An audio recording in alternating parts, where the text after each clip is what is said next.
were you enticed to do it without even looking at the script, or was it the fact that the character had a little bit more development? We get to find out more about David this time around. I think it was both. I mean, one part of it is contractual. The other part of it is, doing a character who you know already is a kind of interesting place to go back to. But yeah, it was surreal because, as you said, it was I think it was my third job ever as an actor that I did, the first Underworld that I did. So going back to that world, but you know, it's all anchored by Kate, and she's a great kind of central heroine to anchor something like this because she, you know, she's good, but also she takes it kind of for what it is. It's fun, and that's what it should be. It should be entertainment. I wanted to ask you about that because the relationship between the characters is very like business-like, you know, work partners. But I mean, Kate's a lot of fun. So how is sort of being in that relationship with her, and are you able to be playful with each other when you're not working? So because it just, I find that the relationship between Celine and David very interesting because it's very cut and dry. I know. David in reality is constantly trying to have vampire sex with her, but she's saying, I mean, aren't we all? Exactly, that's true, aren't we all? But yeah, I guess they're a bit more kind of like brother and sister in that way. I think the choice was, it could have been easy to do a kind of romance thing, but I think with the history of the franchise and stuff, it was more interesting that it was a bit more platonic. But yeah, definitely we were able to have a laugh in between, and I think that's important with a film where you're cutting people's heads off. Speaking to that, I thought that this one, and I want your opinion on it, I thought that this one was a little bit gorier, and which is interesting in having a female director. So do you think it's a perception, or did you feel that while shooting it? Yeah, it probably was a little bit more. I think... Yeah, I mean, we see a spine, and you get a surgery in the middle of your stomach. So I think Anna, the director, wanted to embrace kind of what it is, as opposed to pretending it's something else. And that sounds very cryptic, but you know, that was as far as take it back to kind of the Gothic look, the Gothic architecture, the sword play, embrace the fun, and also embrace the hyper violence in a kind of hyper-real way. You know, it's not realism. It's telling a kind of a fantastical story, and if you have that, then why not play with those elements as much as you can? All right.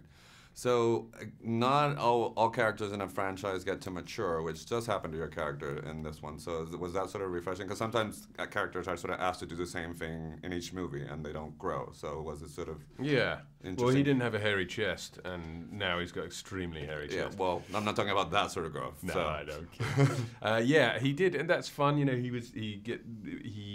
is a bit more solid and grounded, a little grumpier, but also he goes through this concept of finding the fact that he could be a leader, so it's fun to play that. Studios are kind of now obsessed with, you know, universe and, you know, sort of exploring different aspects of universe. Would you be open to a Soul Underworld movie with just David and what he gets to do? Or? I think the franchise doesn't exist without Celine, so I think David's story may have been told as far as it can go, but you know, because I think the heart of it, it's Kate, really.